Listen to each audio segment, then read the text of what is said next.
so boring. Why is patience so important anyways? Hey, that gives me an idea. Hey guys, welcome back to my vlog. I have something really cool to show you today. JD just got chicks. I haven't actually seen them yet, but I can't wait. So let's go, guys. Hey JD, where are your chicks? Well, they're right over here. What? Those are eggs. I know my breakfast items very well. Oh, well, where do you think chicks come from? Oh, yeah, I didn't think about that. Well, you just have to wait. The eggs need to stay in there and stay warm so they'll hatch. Oh, okay. Well, I'll come back later. Thanks, JD. Bye. Bye. Okay, day 2. Time to check on the chicks. Hey, JD, what's up? Not much. The eggs look the same that they did yesterday. Yeah, Jojo. You need to be what's called patient. Well, okay, fine. I'll be back. Okay, day 3. And we have still just eggs. This is so boring. How are we supposed to do this? Come on, little eggs. Okay, it's been a week. They must be chicks now. Let's go see. What? Still eggs? What is wrong with these eggs? Come on, little chicks. Don't you want to come and see me? You've got this. I love you. It's not working. How am I supposed to get them to come out? I know. JD said they have to stay warm so they'll hatch. If I turn up the temperature, then they should hatch sooner. Right? Let's see. Hey, what are you doing? Just helping them hatch faster. No. Don't touch that. They'll get too hot. What are you thinking? What? I was just trying to help No, you're JD. definitely not. You're going to mess everything up. Me? You're the one who messed something up. Why haven't they hatched yet? That's not how it works. You need to be patient. I've been waiting forever and they're still not chicks. Why don't you just grow up? Why don't your chickens grow up? Well, they're mine anyway, and What's going on? Jojo's messing everything up over That's here. rude and untrue. The chickens are taking too long and I'm tired of waiting. Let's all just calm down. It sounds like maybe you guys need to be more patient. You mean Jojo needs to be more patient? I agree. She's the one who almost cooked my chicks. I didn't cook his chickens. Well, she wasn't waiting patiently, but you weren't being patient with her either. You got upset. Why is patience so important anyways? Well, let me show you. I'm going to tell you about the life of a man named Abraham from Genesis 12 through 21. Abraham was a man who had to be patient and wait for God. God had chosen Abraham. He had told him to leave the land where he lived and travel to a land God would show him. And Abraham obeyed. He packed his things and left with his wife and nephew. Now God made a promise to Abraham that he would be a great nation. God told him to go outside one night and said, "Look now towards heaven and count the stars if you're able to number them." And he said to him, "So shall your descendants be." God was saying one day Abraham's family would be as many as the stars. But there was a problem, or at least Abraham thought there was. You see, he didn't have any kids, and he and his wife were really old. Now, after a while, Sarah, Abraham's wife, came up with an idea. She thought she was too old to give Abraham children, even though God had given them a promise. Sarah thought Abraham could marry her maid, Hagar, and have a child through her. Rather than be patient and wait for God to keep his promise, Abraham and Sarah decided to try and do things on their own.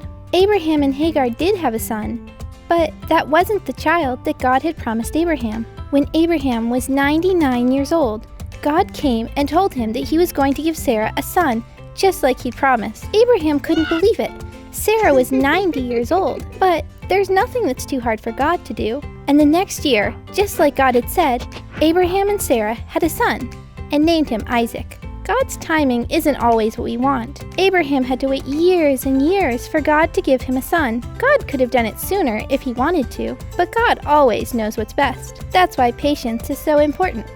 We don't know everything God knows. He can see the whole universe and all of time, and we can only see a little piece. Sometimes waiting doesn't make sense to us, but we can always trust that God knows best. Wow, I guess patience is important. Abraham had to wait years and years, but I'm glad I don't have to wait that long on the chicks. Yeah. I think I'm gonna go check on the chicks now. Okay. Bye. Bye. Hey Jojo, I think I'm gonna go see if JD needs help. Wanna come? No, I'm just gonna stay here. And do what? and I'm gonna wait. Why? Well, I'm trying to be more patient, Annie, so I'm just gonna sit here and wait. That's not really what patience means.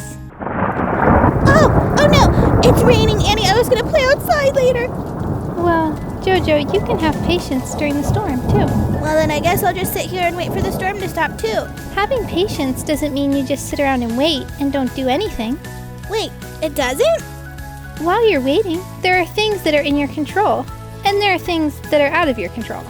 For example, you can't control the weather, Unfortunately. but you can control your attitude.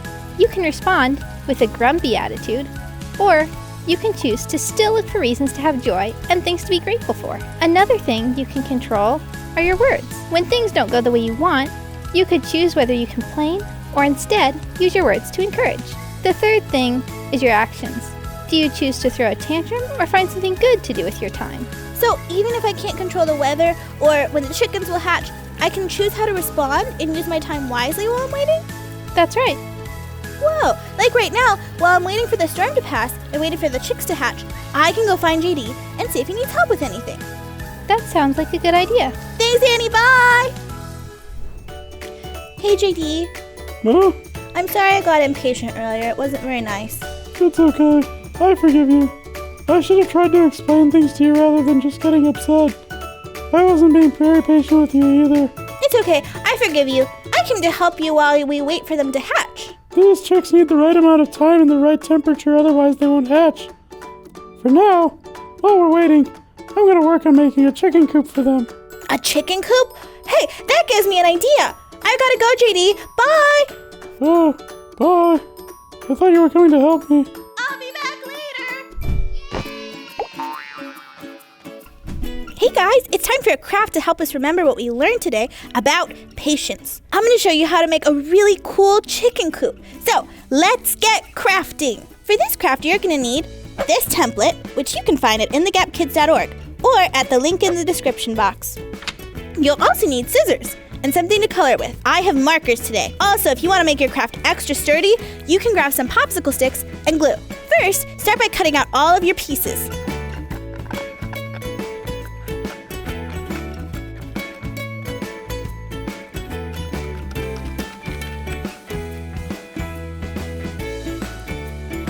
Next, color in your chicken coop, chicks, and eggs.